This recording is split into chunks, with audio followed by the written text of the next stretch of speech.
Is this the barbershop? Is this the barbershop? Yes, It's the barbershop. Yes. Well, I mean, we can't talk street in the barbershop. Then where can we talk street? We can't talk street nowhere else. You know, this ain't nothing but healthy conversation. That's all You gotta tell who the fuck down. Man, ain't nobody exempt in the barbershop. You know that. Ain't nobody exempt. You can talk about whoever and whatever, whenever you want to in the barbershop. Where you gotta tell? I feel like I'm losing my mind. Is everybody in the world blind? Please, Lord, give me a sign, a sign. I feel like I'm losing my mind. Is everybody in the world blind? Please, Lord, give me a sign, a sign. I wanna be the greatest. Everybody on the fake shit. I look around and feel like everybody is the fakest. I make this every day and I'm impatient, hoping one day I blow up from the basement. Statement, the top is so vacant. I don't hear shit that I think is amazing. Waiting for my day when I'm playing sold out shows for 1,000 faces. Hey, give me that crown, get in my way and to be put down. It ain't your place, all this my town. If I want that shit, then I'll get it right now. I'm losing it, the noose it fits. I'm losing shit, a stupid myth. You choose to live or choose to dip. You choose to fight or lose your grip and lose a gift. I feel like I'm losing my mind. Is everybody in the world blind? Please, Lord, give me a sign, a sign. I feel like I'm losing my mind. Is everybody in the world blind? Please, Lord, give me a sign, a sign. Yeah. There's no mercy in this world, just hunger-thirsty persons in different versions. Each new update, that shit worsens. Why? Pull back the curtain and you'll see the different vermin. We all have different burdens that all seem to cause disturbance. Yo, so do me a favor, don't treat me like a neighbor. Don't need the different flavors of your problems just to savor. I've got my own issues, I need a comb to get through. Don't need to groan with you, just go get your own tissue. I feel like I'm losing my mind. Is everybody in the world blind? Ladies and gentlemen, what's going on? What's going on? Another barbershop talk. As you can see, we're about to get it in tonight from the thumbnail. You can laugh a little bit from the title. You can get in this conversation a little bit.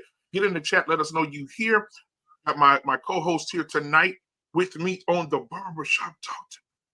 Give it up for my brother from another mother. Lost in Translation is in the building. What's going on? What's happening, man? What's happening? So you know I'm glad to be in the service one more time. Absolutely, man. I'm so I'm honeymoon happy and peacock proud to be on this show with you guys on every Friday where we can just talk it out. And so I want to, before we get into too much, I'll bring up some people in the back. But before we do, let's get into the chat real quick and see who we have in here so far. We got the we got network in the building, baby. Got my brother in the building tonight. Who else? We got another real one. Embrace the grace. You know what I'm saying? Always in the building. Always in the building. And of course, you know I'm in the chat, man. You know, live to the lit layer, baby. One more time. Indeed, and I think that's it so far. I think we probably need to go ahead and bring the guys. And I think the mute monster got you, man. Oh yeah, it did. Hey, so I'm gonna go ahead and bring up my other bald-headed brothers. From another mother's in the building tonight. We got my boy JT in the building tonight. Yes, sir. JT in the building. Yeah. Does my all right, sound we got nice? Yes, sir. Oh yeah, you good. You good, man. All right, we got Mr. Bennett in the building tonight. What's going on, my guy? What's good, gentlemen? Good evening. What's happening, Mr. Bennett? Welcome back, sir. Welcome back. Appreciate you guys. All good here. We got the Real Bravado Network. TJ in the building tonight. What's going on, my guy? What's going on? Hey, fellas. What's happening, TJ? Man, I wish I could be here more, but I be on that white man's clock a lot. So, but I'm glad I'm here tonight. That's what I told him the other night. I said, man, my guy, he's over there at the plantation, but he'll be here when he can be here. All right. I'm so glad you're here tonight with us, my brother. Appreciate you, man. Randy just came in the building. What's going on, Randy? Good evening, everyone. What's up? What's up with you? All right, man. What's going on? So let me get a mind check in here. A Lost in Translation, man. How are you, sir? How are you? I'm good, man. I had to go get that old man nap out the way. You know what I'm saying? When you get raining and everything, you get to get comfortable and snuggled up. Because I already know we were gonna be in for a show tonight, so I had to make sure I get rested up. All right, now JT and then TJ jump in, then Mr. Bennett, y'all can go. You know it's good, man. It's all good tonight, man. Shit, we was kicking it Wednesday, y'all. Did y'all see that fire ass show? Yes, sir. That shit was wild, boy. But it's Friday, man. I'm doing it. Yeah, Got my that show drink. was so wild it woke me up out of my sleep. I had to jump on. Woke me up out of my sleep. I said, "Wait a minute, what's JT, going you on?" crazy. Yes, sir. Yeah, I'm doing good. You know, I got the woman over. I'm gonna rub on her booty because I won't be with you guys long because the woman is in the building tonight. So I got some booty. See, that's what I'm talking about. Some booty rubbing to do. I envy you, brother. I need a booty to rub on. Well, I am doing well. Today was pretty interesting. But I'll just summarize by saying there's a reason why you need men to be the leaders. There's a reason why you need the men to lead both the parents and the children. And so I'm just glad to be here. I was the guy who wasn't supposed to be here. My brother is 6.5 years older than me. So, when I came, my parents were like, "Where'd you come from?" But with every day that goes on, there's a reason why I know that I'm here, that God put me here for a reason. And just standing in the gap for the older ones as well as for the younger ones. I just realized what my purpose is. So in that, I feel pretty good. That's what's up, Mr. Mr. Bennett. You was a love child.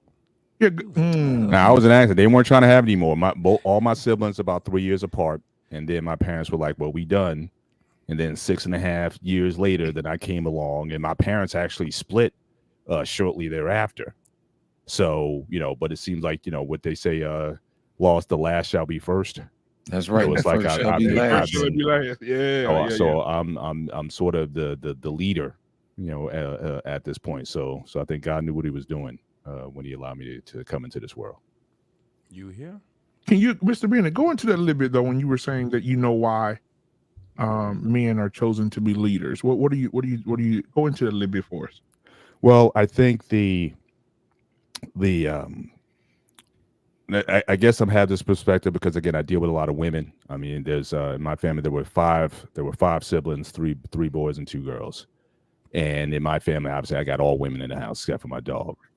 And when decisions have to be made, when you're talking about and we talk about life decisions that need to be made, when it talks to guidance, when it talks to just all the things that men do, when it talks to godly counsel and wisdom, when you talk about the idea of being the thermostat, not the thermometer. To me, it just speaks to what men are supposed to be. We talk about stoicism in these places and whatnot, but we're the ones who are supposed to sort of set the temperature. And in this last few years, for sure, certainly I think I've been elevated to a level where I've had to take over. Usually in families, you always expect the older siblings to be the ones who kind of do things in that kind of order. But sometimes you have to you have to sort of step up where emotions get in the way. And again, there's decisions a lot of times have to be made where you have to be kind of some people may call it cold, but sometimes you just have to be able to make decisions, the right decisions, regardless of the emotions that are involved. Yeah. And so for me, just being, able to be that thermostat for the family, because the girls with all the emotions that go on and the things that go on, men, I think we have to level set everything, and it doesn't mean that you don't allow people to, express themselves or be emotional or whatnot. But again, when it comes to decisions, when it comes to the application of things, I think that's where really men, I think that's where we shine the best, especially when we embrace it. And I had to learn a long time ago, because like I said, I didn't necessarily have I didn't necessarily have that kind of purpose. I was kind of emotional when certainly in my teens and into my early 20s. That was a thing that I had to kind of grow into. And they say when you're under pressure, it's either going to break pipes or make diamonds. And I had to man up in a lot of ways in this last the second half of my life. I've grown up so much than the first half. And but I think this is what men are called to do, to lead. And it's not just by the fact that you're a male doesn't make you a leader. But I think when you take on responsibilities and you make calls, and then people come to the point, like my sister, she told me, we were in a meeting today, and we were dealing with some health decisions for my mom, and she told everybody in there, look, he makes the call. This is my oldest sister. She's the oldest sister. But she acknowledged, she said, you make the call. He makes the call, And that just, just in that moment, that just made you say, wow, I am at this point the head of my family in so many different ways at this point. The tribal chief. That damn right. Yeah. And this is why I've been pushing this as of late. I've been stressing it, in one way or another. I've talked to guys offline, and I've also brought it up in the chat. I really think how we raise, especially boys, I think has to change. Even the terminology that we use when you talk about you're raising children, even that's wrong. The phrase itself doesn't make sense. You don't raise children. You're raising adults. Yeah. You're building adults. And I think we need to be raising our boys with a sense to, at some point, you're going to have to take over the family. But if you have these boys operating in mommy and daddy always being over you, how many times have we heard stories about when a guy gets with his woman or married or whatever, the mother still thinks she runs things, or what have you, or the father's like, I'm still your father. Father be 80 years old, you be 60 years old, and he's still trying to boss you. Mm-hmm. And I just think it gets to a point where you have to say, no, I am, we need to be raising our sons with the expectation you're going to be leading this family one day. And so we can't be withholding things from them. We have to put them in the best position to be leaders. And I had to get it simply through circumstances. But if I could get that through circumstances, I think there's a lot could be done in terms of how we raise kids that would make that task a lot easier. But it just happenstances and things just happened, and then you just realize that, again, being older doesn't make you a leader. Being a man doesn't make you a leader.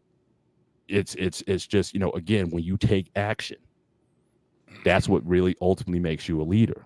And so putting our sons in positions to make calls and make decisions, and it's not always going to be the right decisions, but you earn the trust of those around you to say, look, you got it.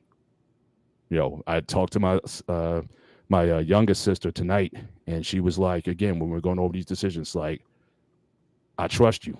You got it.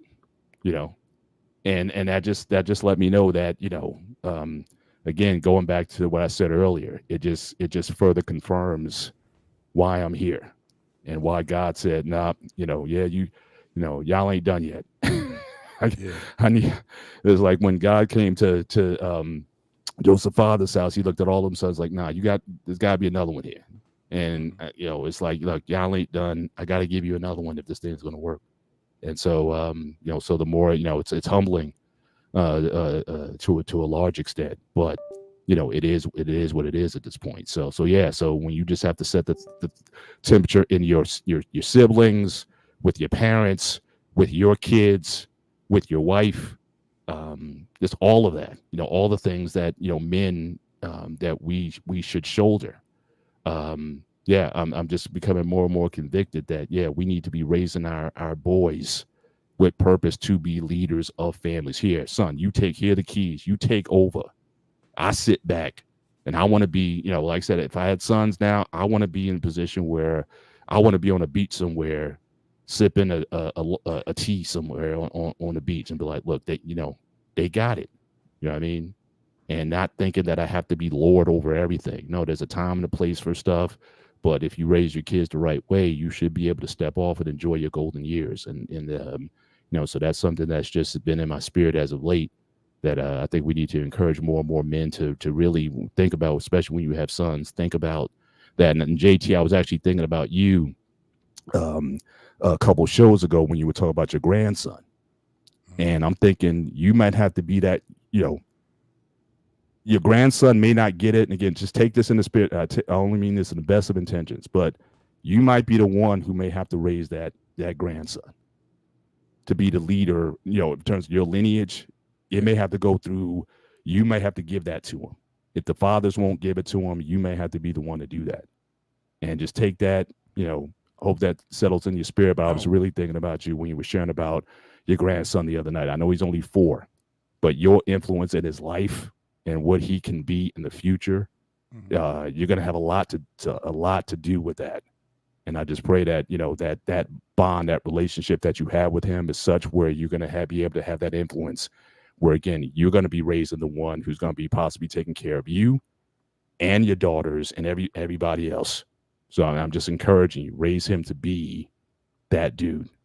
No, what's crazy about what you just said is like what you was just speaking right there, man. It was resonating with me so much to the point that I was going to speak on it anyway. Where there it is then. Yeah, this is where, like right now, the things that I'm going through right now, man, is getting me in that position, what you was just saying, where it's like, oh, like it's a greater purpose than what everything that I thought it was about to be.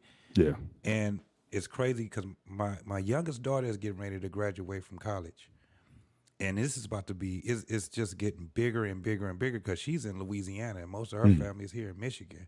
Right. And we got family that's in other places. But me and her mom is doing this. This is the first time me and her mother has ever did anything like this, this big to a magnitude. And what you just spoke is exactly what my kid's mom was like, nah, we got to do something different. They need to see us in a front that they've never seen us before. We got to give them something that we didn't get. And so when she spoke that to me, it's like the more we reach out to family, everybody is about to go, man, from Michigan to Louisiana, driving, planes, all these different things. But it's at a point where it's like a lot of this stuff is pointed towards me. What you gonna do? How is this gonna happen? It's like the world is looking a lot different to me now. And it's like, wow, like what you just spoke, bro, I gotta say, it definitely resonates with me, and you are absolutely right. And I'm right there with you, bro. I'm right. That's where I'm at right now on that path you just spoke on, bro. I appreciate that, Mr. Bennett and JT.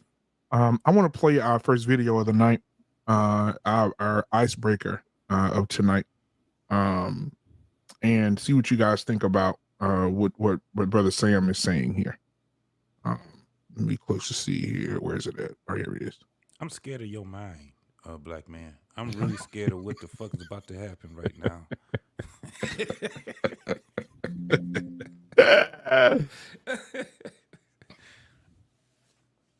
Used to be men. Now you millennial motherfuckers running around worrying about what women think and how they feel and apologizing and shit. It's embarrassing. Apologizing is embarrassing? Yes, men don't apologize. That's a trap they set for us. Real men just own this shit.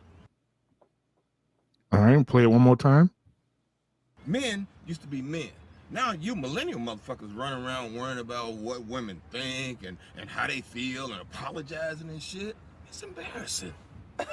Apologizing is embarrassing? Yes, men don't apologize. That's a trap they set for us. Real men just own this shit. Damn. Mm-hmm. Shout out to Shaft the Second. Yep. Shaft Jr. Mr. Bennett, what are your thoughts?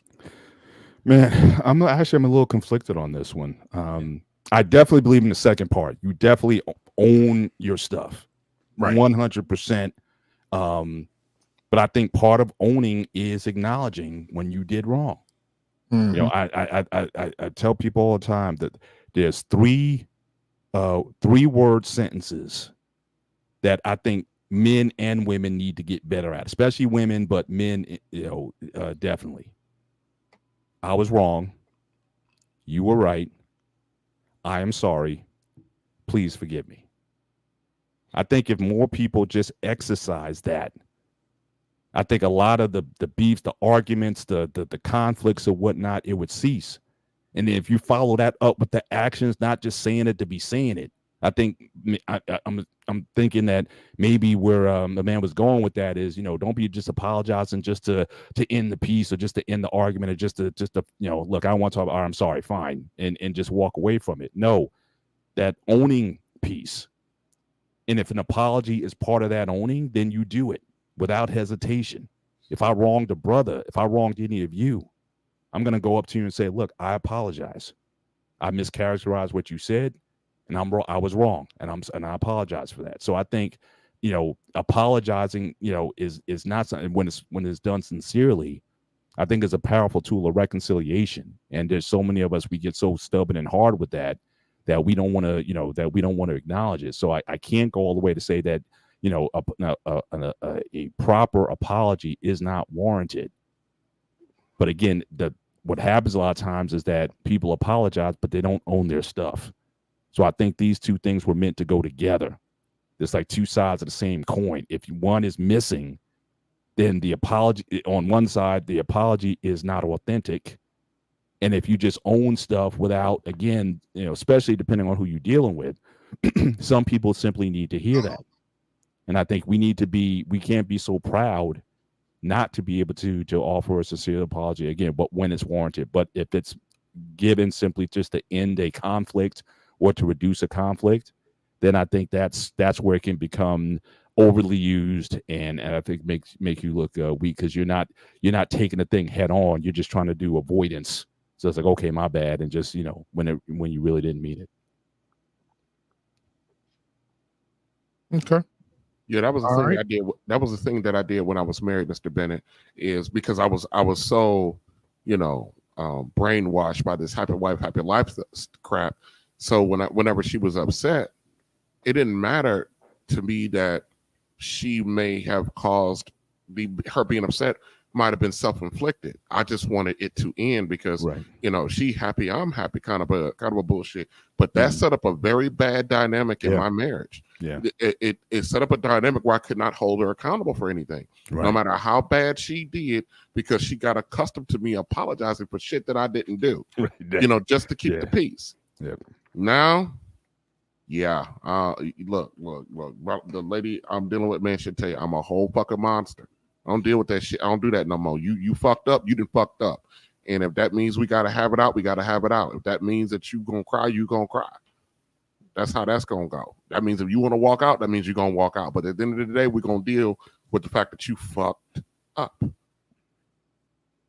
But see, we've been taught really bad stuff in that. And I keep going back to, I want to keep blaming, but I always say I'm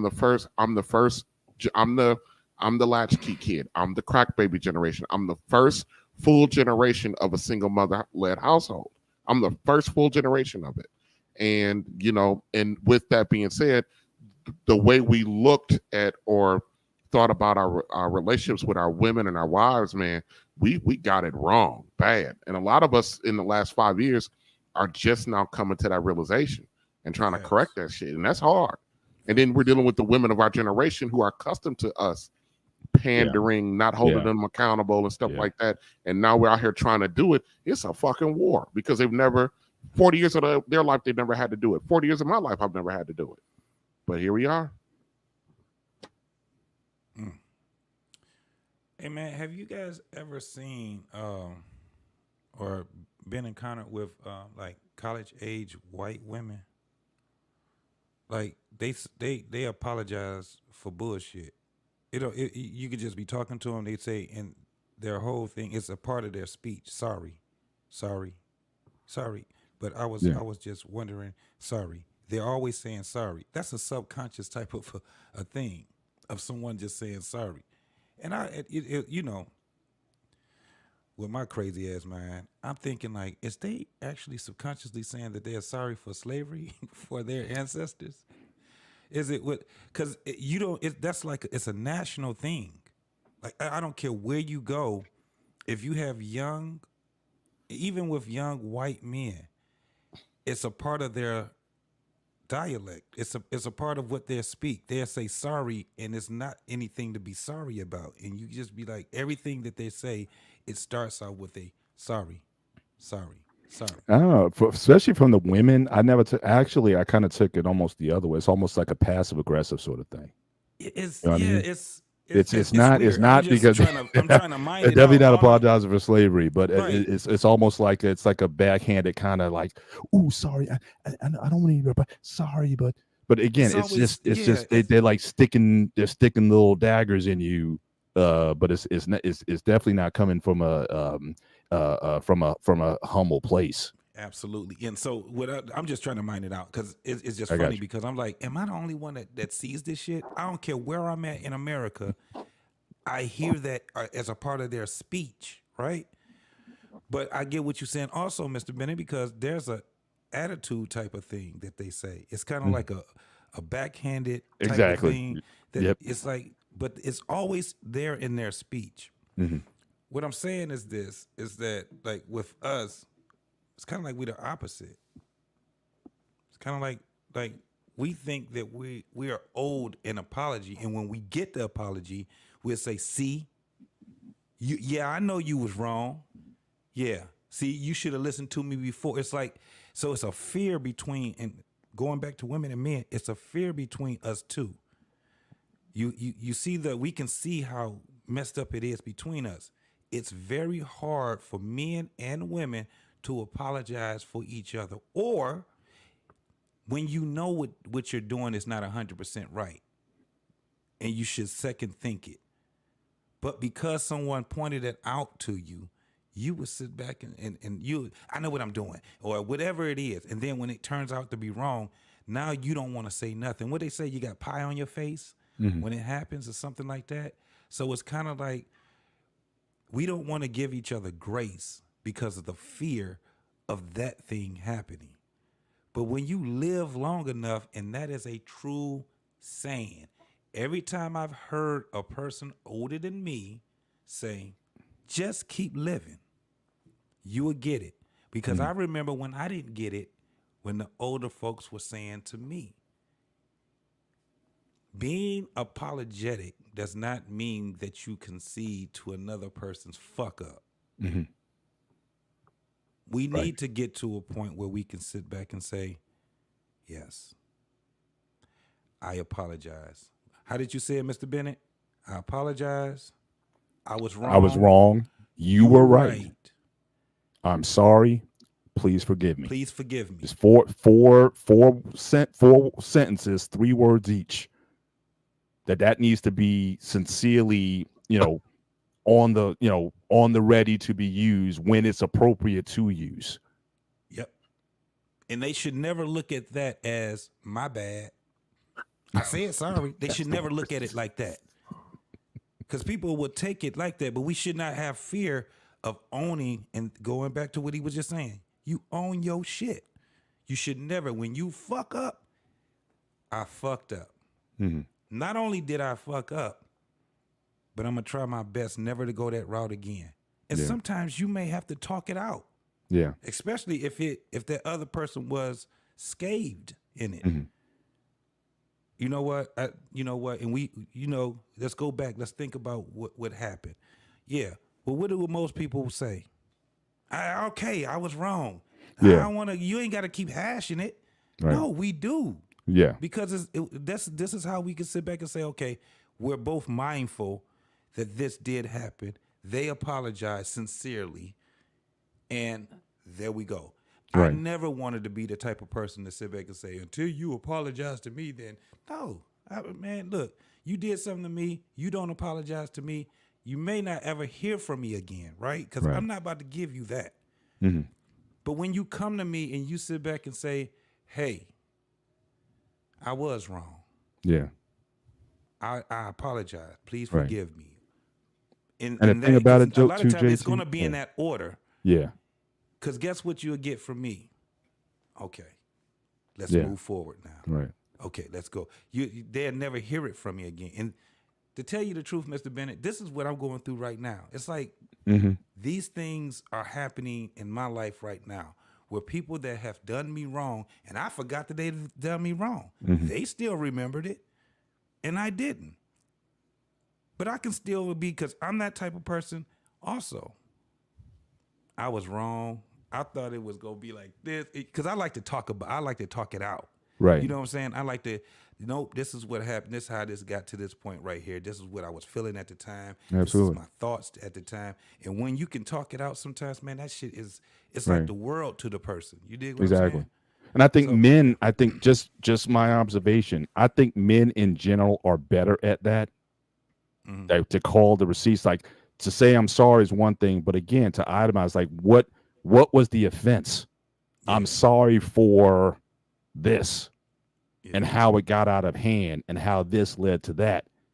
Women, I mean, just my observation, if you get to get an apology, but then for them to then call the receipts, to put the receipts on the table as far as, chapter and verse, what went, even my wife now, I mean, she's gotten better, but it took years before the I'm sorry was like, okay, I understand how we got to this point and be willing to talk. But we get choked up, literally. Like, she just couldn't, to bring it up was just like she couldn't talk about it. It was painful. It was uncomfortable. So it's just might be a gross exaggeration, but I think women just have a hard time. And I think that's, again, the owning your stuff. When you own it, again, you have to go back and have receipts and be like, here, this is, and replay it. But they just bury it more times than not. It's just, I don't know if you guys feel the same way, but that's, in my observation, that's what I've seen. You know what, Mr. Bennett, I like what you said earlier, man, about being the thermostat and not the thermometer. Because here's the thing, when you set your relationship up for success, people have to be comfortable to come to you. You know what I'm saying? And by you operating in integrity, that means a lot. And sometimes when people have not been around people who've acted in integrity, the information that they have to admit to that they did wrong causes pain. Yeah. You see what I'm saying? Yeah. And what happens is that that's the reason why your wife probably wells up, because it's probably more of a release than anything else. You see what I'm saying? I don't know if you've ever been in an argument with somebody and they were just hell bent on being right, and in the back of your mind they're wrong. You see what I'm saying? Wisdom says sometimes you got to give people a moment. Yeah. And just say, hey, I'm gonna let you stew with that for a minute. And then when you come back to me, then we're gonna have us a discussion. Yeah. Yeah. I remember watching earlier this week on how some of the women saw what's his name? The guy, the rapper guy, what's his name that we had last week? This week, Charleston White. Yeah. Oh, okay. Okay. Yeah. The guys heard Charleston White say one thing, but the women heard Charleston White say something different. Right. And to me, that sat with me all week long. I said, I can't wait to get to the barbershop to talk about that. Because what happens is that people filter their hearing through their emotions. You want me to play it again? Doggone. Yeah, play that again, man. Because what men heard was something completely different. And I had to think about it for a minute. Because our experiences definition of shape our love. perception. Love is not what you can give. It's about what you can take. Our mothers took a lot. It ain't about what you can give. It's about what you can take. You're saying how much you endure? Don't y'all put nothing on it but what I said. You figure it out. Because each person has to define love according to their life experiences, not what I'm saying. Men are incapable till somebody teaches. And who teaches? A good woman. Not the fucked up woman, a good woman, a woman who play like she believe your lies when she know you lying, a woman who forgive you when she keep catching you cheating, a woman who breathe life into you when she know you sorry. She teach you how to love by her actions. At some point, the guilt and shame that a man feels for being a piece of shit ass man will start to make this road grow out that concrete. But it's the environment. Every human is capable of becoming good, even if they bad, and I believe that with all my. There we go. Yeah, I'll play it one more time. This is my definition of love. Love is not what you can give. It's about what you can take. Our mothers took a lot. It ain't about what you can give. It's about what you can take. You're saying how much you endure? Don't y'all put nothing on it but what I said. You figure it out. Because each person has to define love according to their life experiences, not what I'm saying. Men are incapable till somebody teaches. And who teaches? A good woman.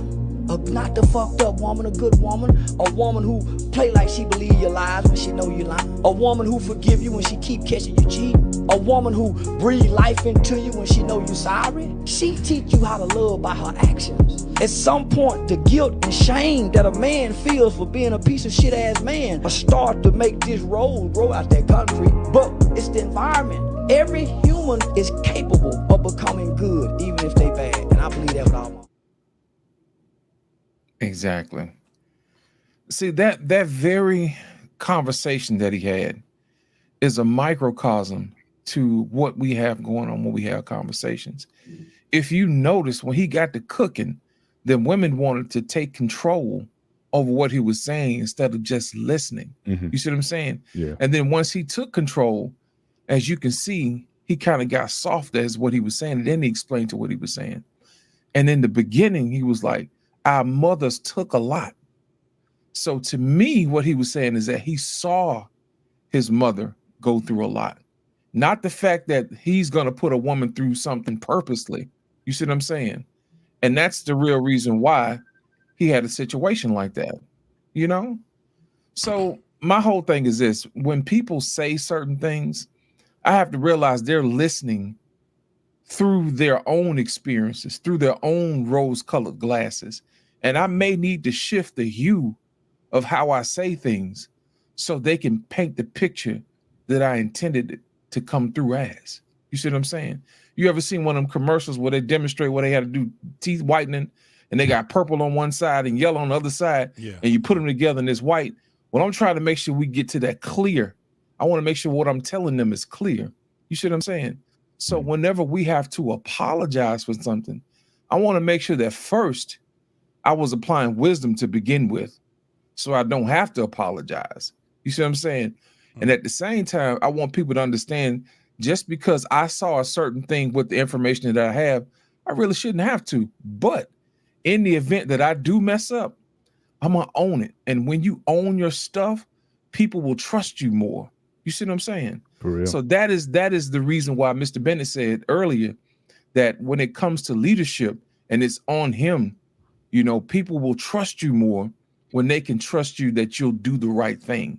And I think that's probably what, as men, we really want us to be able to be a source of wisdom, be a source of guidance, and be a source that people can trust you. Because when people trust you with your word, then that is when your leadership really means something. You see what I'm saying? People trust you and say, you know what? I know he'll do the right thing. I know he thinks the things through. I know he'll put everybody else's interests ahead of himself, because that's what leaders do. You see what I'm saying?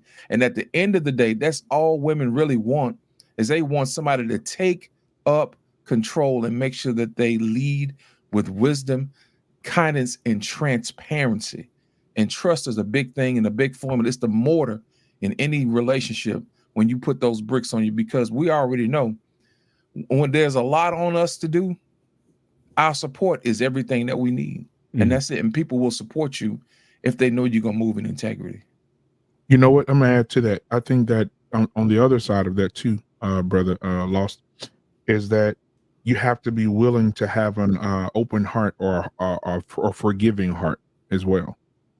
Because when you take the vows, when you get married, it says for better or for worse. And I think that when a man isn't married and he makes a little mistake, it don't have to be nothing outrageous and big. It could be something little. And some women will say, you'll never get that trust from me again. I will never trust you deeply again. But what happened to the commitment that you made when you said what you said to me at the altar?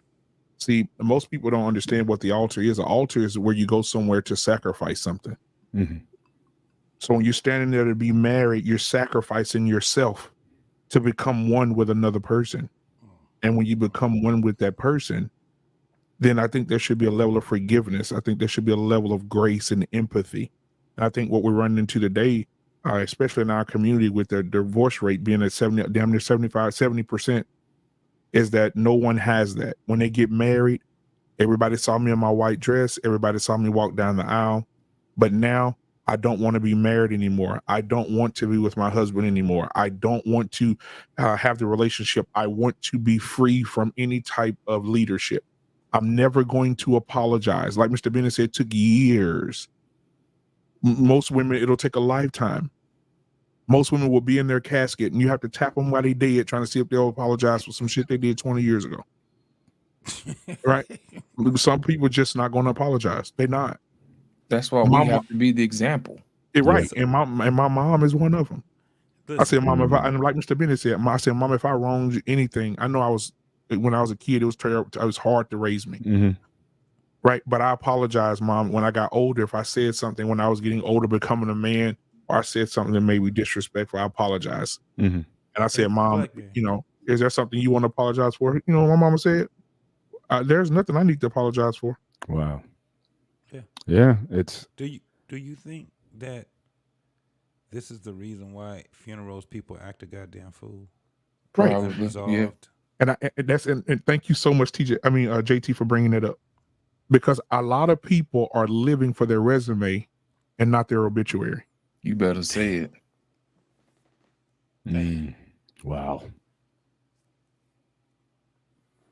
I've definitely seen some people, and I've helped put some obituaries together. And I'm gonna tell you right now, you know how hard it is to put an obituary together for somebody that didn't live to their purpose. Yeah. Yeah. JT, I couldn't hear you lying. You know what I'm saying? Say it again, JT, because that's good. How that's hard good. it is to put an obituary together for somebody that didn't live to their purpose. Come on. It's weird. That's why you always hear that they found Jesus at 12. That's why you would see it be some generic stuff that happens, and when you actually knew that person while they were living, you be like, y'all just put shit together. They just put their shit together.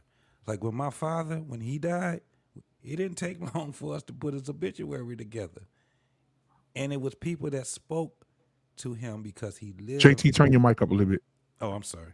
No, you good. You good. But we just want to be able to hear you, brother. He lived in a purpose that was beyond his understanding. He just did what he felt was right. Hold on, let me put that right there.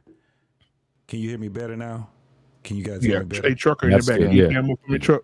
Okay. So trucker. So when we're talking about this, just like now, what Mr. Bennett had started the show off with, what he said to me, it really resonated, because we think when we're in our 30s that we've lived our purpose. No, it's a constant thing until you die, because your purpose is not just for you to navigate in the world, it's for everybody else. This is why when we are born, we are for the world. Our parents are getting us prepared for the world, not for them. They have us for a very small time, and at some point, we don't act like it sometimes, though. Yeah, that's what I led with. We're not raising our kids for the world. We are raising our kids for us. Yeah, and I think that's a problem. And when we go against it, we can see it now. Now, if this is the reason why we have to point things out, right? Because we can see the problems, but then we have to go back to where morals and values and things are instilled. This is the reason why the doctrine, the biblical doctrine, is very important for the majority of us, because a lot of us don't have our way. We can't find our way. So if we can go and be guided. Give me another book that can guide you better than the damn Bible or the Quran or the Torah or the any other doctrines. Give me another book. A self-help book? A book that's trying to help you self-help yourself? Makes no sense. So at some point we have to look at it where there's something that points back to us. It points back to us, and that shit doesn't feel comfortable. It doesn't feel, good, but it's a great feeling when you can sit back and you can look at legacy. I remember seeing my great-grandfather and my great-grandmother being able to look at what they built. Remember, I always tell y'all, my favorite song is Family Reunion. It is not about having a family reunion. It's talking about legacy. Mm-hmm. A lot of people miss that last part. You can live to be that? Mm-hmm. Can you imagine if you can live to see what you created is in front of you from, you know, your children all the way down to your great-great-grandchildren, man, that's a beautiful sight to see. It's a beautiful sight for me to see right now. I have a grandson. The first time I laid eyes on that little boy, that felt like me visiting myself all over again. It literally looked like me over me. It was like an outer body experience because that was a replica of me. Now, this is what the crazy part about it. That's a replica of a whole bunch of other people too. I can count 1,400 people that was responsible for me before my mother and my father. 1,400. And I know it was way more than that, but I can count 1,400 people that was responsible for me. And I wasn't even the end result because I have children. Now one of my children have children. That's currency. I'm going to end it there, man. I appreciate that, man. Welcome, Trucker Yale. Our pain in the building tonight. Grooming reviews came in hot tonight. TJ, I want to get to these super chats first, then we'll get back to the conversation. Let's see what we got. We got Scott Scorched Earth Clement in the building tonight. That's it. Oh, my bad. Go ahead, Lost. My bad. She said still waiting for an apology from my wife. What the hell? You gonna be waiting, brother. If it ain't Nana, you'll never hear it, brother. Just What We Know podcast. Thank you for the $5 super chat, my brother. He said the collection plate is being passed around. Let's show some appreciation for the content. Thank you so much, my brother. I appreciate it. All right.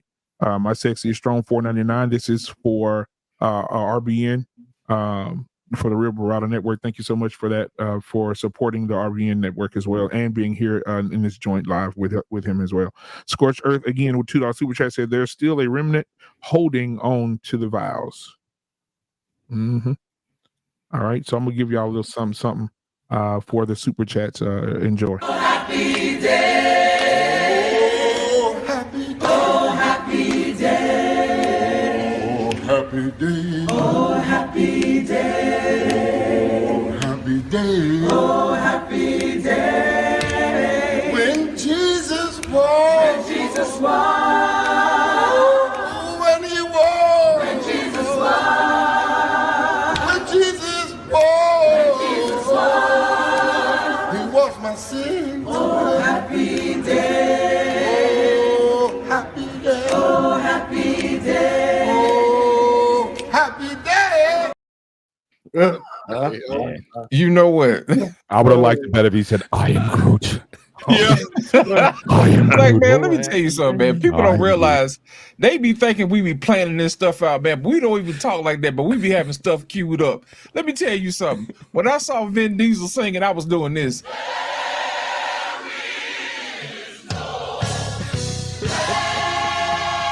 Come on. Listen, at least I'm not dancing this time. That's one thing I care about. Man, you know what? I'm glad you're here, Grooming. No. We're not doing it tonight. We're not doing this tonight. I'm glad you're here tonight. We're not doing this tonight. Come on,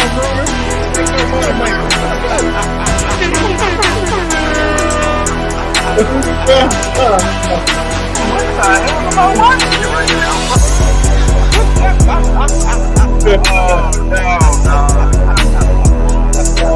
I hate you guys. Grooming is shaking his money maker. That's right. Okay, every time I dance, I want at least $5 from you guys. Parental That man looked like he was running away from a whip. That's what it looked like. It looked like somebody aiming at you, dog. I've been having a bad week too. I appreciate that, brother. Hey, listen, so guys, thank you for being here tonight. Go ahead and hit that like button, subscribe button if you want to give to the channel. You see the Cash App rolling at the bottom of the screen. You also, if you send a Cash App tonight, I will definitely have Grooming and Reviews do a private dance for you. Cash Apps only. Super Chats, I'll give you videos. Cash Apps will give you live dances from Grooming and Reviews, okay? All right, Cash App at the bottom for Grooming. And hit the super chat for the videos. All right, here we go. Scorched Earth, $5 super chat. Thank you so much. And Vin Diesel was singing for Rashad, he wouldn't get a smell. Boy, you stupid, bro. I don't even want it. This is crazy. Thank you for that $5 super chat, my brother. I appreciate it. All right. So the name of the show tonight, Barbershop Talk, is feminine. Let me tell you where this came from. If you guys watched, and shout out to This May Be Risky over there. DJ Hemp, man, thank you so much for your content, brother. Shout out to him. He had some ladies on the panel, and then he had it was a bulldagger, I think, was on the panel as well. What? Oh, whoa! Well, hold on, Black man. He's a part of the crew. She's not a regular. She's not like a regular. She's not like somebody who just come up. She's Hemp and about 6 ladies. She's a part of the regular crew over there. Okay, yeah. But that bulldagger is a part of the regular crew. Okay, Actually, and she also. This is how. I'm sorry for interrupting, but she also believes that she can turn a boy into a man better than a man can. Yeah, she said that, and she said, wait. Hold on. She said, "What again?" Yeah, man, this girl had. Yeah, we had it out. She said. Yeah, she said 50% of black men are gay. Man, I'm done with that. Man, listen. That's 9 million. You about to listen. Everybody gonna make me go get the machete, bro. But come on, man. What did you invite me to? But the thing is, what's confusing is, I would believe in you more. But the confusing thing is, you're on an all women's panel, portraying to be a man, talking about women's issues. But she's gay, but not really. Right. She the left twit. Yeah, she the left twix or the right twix. Nah, she the chick with the teeth. Because if you know what's in between, she be like, I don't fuck with the motherfuckers. Hey, Trucker, yeah. If you your mic keeps rubbing up against your shirt and it's blocking out your voice. To be fair, Black, can you hear me now? She does say that she's a full woman, but she gets offended when a guy calls her cute. Yeah. So okay, yeah. So bulldagger cute. So BDC. All right. So I'm going to play the video. That's what made me laugh when he said bulldagger. We already know, boy, that's a 1960s term right now. That's a bulldagger. BDC. A BDC. I'm stealing that. You can have that one for free. All right, so I'm going to play 2 videos of her talking about barbershop talk. She said men who have shows who talk about barbershop talk, we're complainers. We're gay. We're feminine. And so I'm going to play the first video, and y'all tell me what y'all think. Here we go. Well, I'm just gonna throw my show away then. Shit, that's what I was gonna do on Wednesday. But fuck it, now I'm back, black man. Nah, hey, I got to hear this one because I keep hearing about it, but I haven't watched the clip. Earlier, if men express how they feel, they're considered being soft, or they're in their soft girl. No, it's mainly the guys that want to vent. Like to me, venting is complaining, and the ones that want to vent, you just want to complain. I look at men as being solution-based individuals. I don't look at men as being the same as women or having the same mindset as women. So when I hear guys have that similar female mindset, that's where I give the pushback. I just wanted to understand that because I'm thinking to just say that you can't think you're gonna get loving responses from men. You know what I'm saying? Yeah. Oh yeah. Yeah, and I definitely take it for what it is because I understand that I'm misunderstood. Also, a lot of the times, I think it's the people who actually in real life get to sit down with me and hear my perspectives more freely. They understand, like, okay, now I see where you're coming from, as opposed to I'm getting enough time to speak before the plane lands. So, you know, it's one of those kind of things.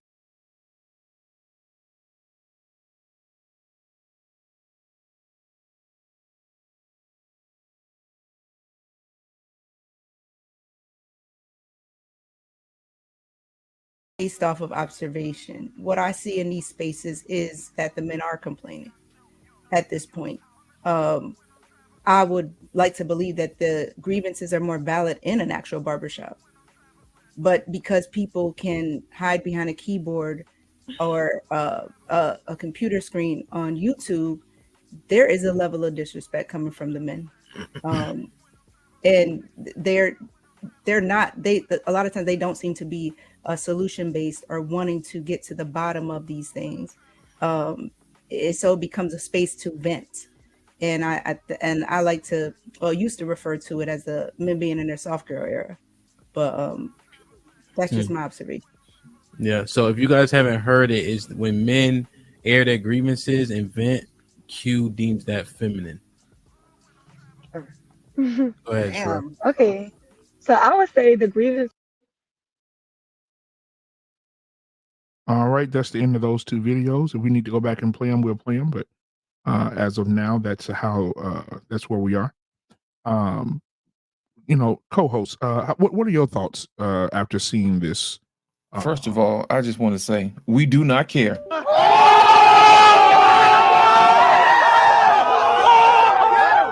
If I'm you, just if saying you could, we don't care. Yeah, if you could, because you just started something by doing that. But if you could say it one more time for the camera. I said we do not care.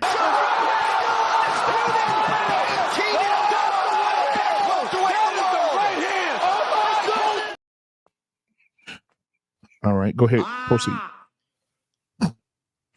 My thing is this: if you ain't never built nothing, you ain't never raised nothing, you ain't did nothing from scratch, and don't nobody follow you for real, you don't get to say nothing. Hush. Don't get to say nothing. Mm-hmm. It's like when people say all this and all that, I think you probably need to put a name to it. If you're gonna talk about somebody, stand what you're gonna talk about and put their name on it. You know what I'm saying? So that way we're not confused. Mm-hmm. If I'm gonna talk about somebody, I'm gonna put their name on it, and then I'm gonna put my address on it, self-addressed stamp envelope, and send it. Hey, I said this, and send it back. Because my thing is, if you want to have a conversation about something and you want to talk about something, you should put your name on it and then talk about who you're talking about. To me, it's just like, it's pissing in the wind, man. You wasting breath and you wasting everybody else's time with your useless opinion. That's all I got to say about that. I know that's right. TJ, what are your thoughts? I don't think we got enough time in the night for my thoughts, man, on this shit. The thing is, because I've been around Hamp before Hamp became big, so I have a pretty robust understanding of that lady. You know what I mean? On there and her mindset. Are you sure? Huh? Go ahead. Yeah, I said that lady. I just want to make sure you clarify. Lady. Yeah, no, it's against my religion to call her anything but what she is. Now what she trying to with this cosplay she doing that's between her and her God. Yeah. But listen.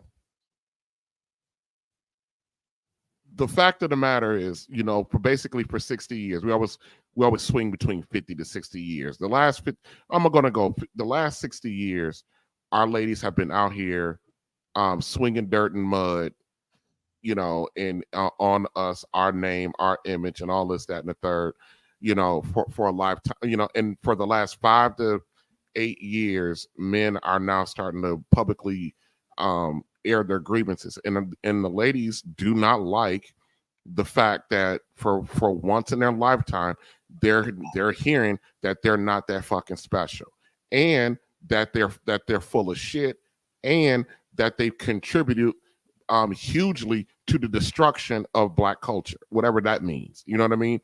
So they don't want to hear that. And so what do you do with masculine men? How do you shut them up? You talk about the fact that they're gay. You talk about the fact that they're zesty. You talk about the fact that they're feminine. They talk about all of this shit. But I'm going to tell you something to these ladies that like to talk like that. You can talk like that because men provide the protection for you to talk like that. If those protections were not around and you talked like that to actual men because you don't agree with the fact that they're trying to hold you accountable, we'll see how cavalier you are about how you speak. I tell people that all the time. Be careful. If you can't whip my ass, don't talk to me crazy. I'm just saying. So, I'm not, her sentiment is very much, a plague throughout our Black women. And for the record, because, people are sensitive, I'm not talking about all. I'm not saying all. We got to say that. We're not saying all. Because everybody's going to say, RBN talking about all. He's referring to all. No, RBN's not referring to all. But I'm talking about the majority, you motherfuckers. That's my opening statement on this bullshit. Oh, one more thing. And this is, if you guys would have seen like the first hour and a half of that before she even got there, that was just an exercise of women dragging black men left and right. It was just a sign language fest for about an hour and a half, about everything wrong with black men. That's what I saw, and I try to listen with an open mind to a lot of these ladies and try to find some validation in what they're saying. But, it's easy to drag somebody when they're not in the presence of them. Yeah. Yeah. Hold on. Is that Trey down there? Yeah, that is Trey. It's time. Trey, I know you're listening, brother. I got something for you, brother. I got a new intro for you, brother. Now, I can't help it that I'm custom made. I can't help it that I look good, smell good, can dance all night long. I can't help it. Welcome to the show, brother. A little Jimi Hendrix for me there? There you go, man. Put a little spunk on that thing for you, man. Make it funky. Appreciate that. I like a little stank on it. That's right. So what are your thoughts, Trey?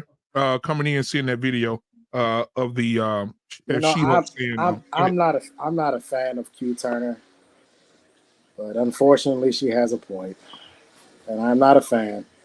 But there's a contingency of men that come on these airwaves in this YouTube space, and they are complainers and crybabies, and that's all they do. That's all they want to do, and that's all they will continue to do, unfortunately. Now, whether or not she's talking about that contingency or not, I don't know. But here's my problem. My problem with black men is that when these types of situations arise, when you get people like Hugh Turner who have these conversations, why do we continue to support it and watch it? It should have been Hamp's lowest rated show. Why are we watching it? At what point in time do we stand up and say, you know what? If you're not with us, you're against us. And I won't deal with you at all under any circumstances. When people have a lot to say about what will happen if somebody was in somebody's face, people are not built like that. I always love the tough talk. But a lot of people have a lot of things to lose. You got too much to lose. So you're not going to squash your fruit at a fruit fight. Let's stop it. Let's stop with the nonsense. You're not losing your job. You're not going to jail for the night. You're not going to sit there. What most people do is what I saw for years on the street. Wait for the other person to do something first so you can claim self-defense. That's the game that most people play. Do something to me. Swing on me. Hit me. That way, if I retaliate, I can always hang on. I was just self-defense. Bullshit. You're not built like that. So at what point in time do we start to deal with these women in a sense of just ignore them?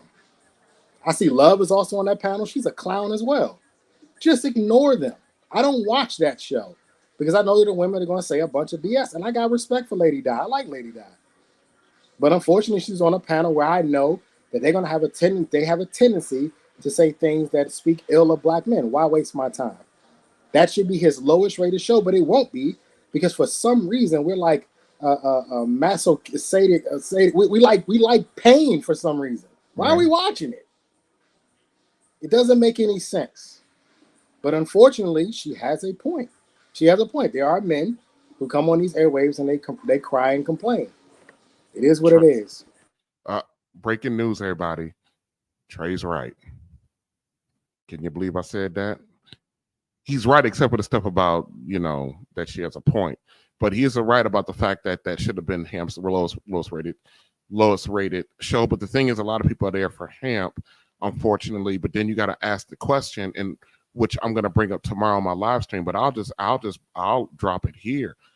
A lot of these quote unquote successful YouTube channels, they're headed by married men. They're headed by married men who don't have a dog in the fight, who ain't out here, who has no interest in fixing anything because they got their wife, they got their woman, they got their kids, and they gone about their business, and they're building their business on the backs of all of the single people out here and on the backs of the the women who like to trash men. So my question would be, and this is no disrespect to Hamp, you know, my question would be to them is, why these guys out here, why aren't you asking Hamp, why are you out here? Why are you doing this? What you say? And what are you doing to serve us? Because you don't have a dog in the fight. He doesn't have a dog in the fight. Neither does Angry Man. And that's just the facts. You know what, RBN? That's what I was saying earlier. If you're gonna talk about somebody, put their name on it. You know, so there's no confusion. You know what I mean? Everybody likes to grandstand and get these kudos for sounding tough. You know what I mean? If it's such a problem, then you should call out the people that you're talking about instead of being in general. You see what I'm saying? And that way your talk means something. Other than that, you're just wasting time. You blowing hot smoke. And I agree that you probably shouldn't support somebody like that. But you know what? It gets the clicks and it gets the views. You know, because people want to, you know, bond through trauma. That's what they do. Everybody want to sit around and kumbaya, you know, but that don't never get nothing done. But I will tell you this though, they don't be sending Black Man no email saying, hey, can I be on your show? Can I talk to some real ones? You know what I mean? They don't do that. They know we exist, but they don't do that, you know? So yeah, whenever they make up stuff like that, I'm like, yeah, come on. Yeah, come on, Clay, this ain't but a short walk. I invited the He to come on over and have a one-on-one talk. I don't do a lot of, despite what went down between me and Trey, I don't do a lot of hollering and screaming on my platform. I'll have a conversation. They won't show up because then they're going to be held account to what they're actually saying. They're going to have to explain it. They're going to have to explain how, you know, how what they're saying, what they stand on, how that shit makes sense. And then I'm going to ask him, how's that shit working out for you? Are you getting what you want? But they won't show up. I was watching Troy today, and for those of you who watch the movie Troy, it's with Brad Pitt. It's about the war, Helen of Troy, the whole nine. You know what I loved about the olden times? What's that? Back in the day, at some point in time, they got done with talking. Enough talking. Enough with the back and forth. You grab your sword, I'll grab mine. Let's just have it out. You beat me, I die. I die with honor, and I move on into the afterlife. To Valhalla. About back, I love that part about back in the day, bro. Like, it's just like, you know what? Excuse me. We're done talking. What I hear most of the time in these YouTube spaces is, well, we can have the conversation. How long we been fucking talking? How long are we going to continue to keep having conversations? Let's make a move. I like Hamp too. I have no issues with Hamp. Yeah. But I am a true friend. When my boys are fucking up, I look them dead in their eye and say, you fucking up. Fix it. I had a homeboy who was cheating on his wife. I went and picked him up, took him to dinner and said, this shit ends now. You got a good woman. You finna fuck up your family. This is done. You're done with this. Hope you had your fun. It's over. That's the type of friend I am. So if you are really cool with Hamp like that, we have to have a conversation of why you are allowing women. And I get First Amendment. I'll never infringe on First Amendment rights. I understand that. But if that is the angle, where this is going to be allowed, then you have to understand that there are certain men like me who used to watch Hamp and don't watch him anymore. I also don't watch Angry Man. I also don't watch just a few other content creators I don't watch because I realized that this became more about making money than it did about what actually is being sent out. And I can't respect that. It's big business and keeping Black people apart. I did a whole stream about that about a year ago. It's not racism, it's economics. There is a economic engine on us not being together. It's called a grift. You better say it. Hello, fellas. What's going on? First off, thank you for letting me. This is my What's first up, time trucker? on the barbershop, so it was popping. JT, Trey, you know, everybody. So I was thinking about going on Hamp joint, but I started realizing that it's like Fight Club 2.5 now. And it's a dope thing, but at the same time, it got muddied up real quick. I don't know when it started, but it was quick. But hearing this type of woman talk, um, she's saying that because she dirty maxing pretty much, right? But this is the same chick who be fucking dudes on the side too. You know what I'm saying? I'm just keep it a buck, yo. I ain't gonna front, man. The fact that not one woman even said anything, like, nah, that's not true. Men should be able to vent.